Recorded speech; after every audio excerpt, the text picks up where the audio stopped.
What have you done to try and develop toughness, or is that something that is developed on the practice field, or is that a mentality? I guess, what have you tried to do there?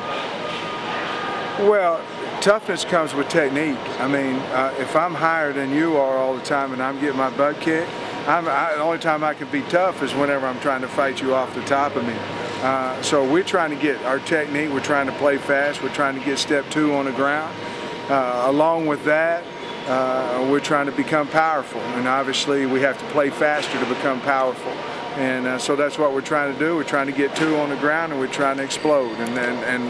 So the toughness part of it, if we'll get our fit right and we'll get our lift on, we'll be more physical. Have you seen evidence that you'll be a better running team, run blocking team?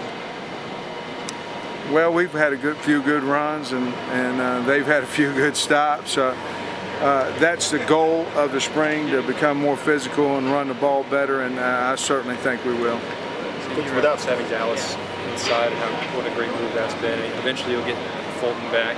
Yeah. It seems like, I mean, if there's the deepest spot on this entire football team, it's what you got at guard. How do you sort through that? What does a guy have to do to separate himself on the inside? Well, you just have to play well. You have to play physical. You know, you guys know a lot more about Zach Fulton than I do. I mean, well, you probably don't, because I watched all his games too. But obviously, we think he's a good player. We also have been very pleased with James. Dallas, like I said before, Dallas is not only did he help our football team, he helped himself. And of course, Marcus Jackson, a guy that's coming on with Curbison. So you're right, we have more depth inside there. We're probably going to have to find a tackle out of that group, another one besides Dallas. But I haven't seen Zach yet, and we'll get him out there and let him go here. Is it too early to say if you had 2 of those guys, Marcus Jackson or Stone or Fulton or whoever, where you could rotate guys more in a game? Would you rather just have 5 and go with it and then make do if you need to? If somebody gets hurt or whatever, could you rotate just to keep guys fresh throughout a game? Well, I want to play, obviously, the best 5 guys we have. But if it's close, you know, the only way you can truly develop a guy to his full potential is get him in a game.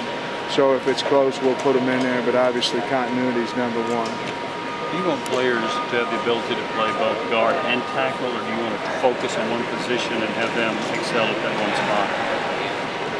No, I'd rather have them just, you know, hone up on one position if they could. You know, the same way with the NFL. The NFL, you know, they keep 8 guys, so, you know, you may have to play both tackles, you may have to play a center and a guard. But how you get really good is if you'll hone up on one spot. And so that's what we're trying to do right now. We're trying not to move them around too much until we all kind of learn each other a little better. Have you identified where they should be right now, or is that still in the experimental process? Well, we think we have. You know, certainly things can change as always, but we went over the depth chart the other day, and we feel like we've got the guys in the right spot to help us win.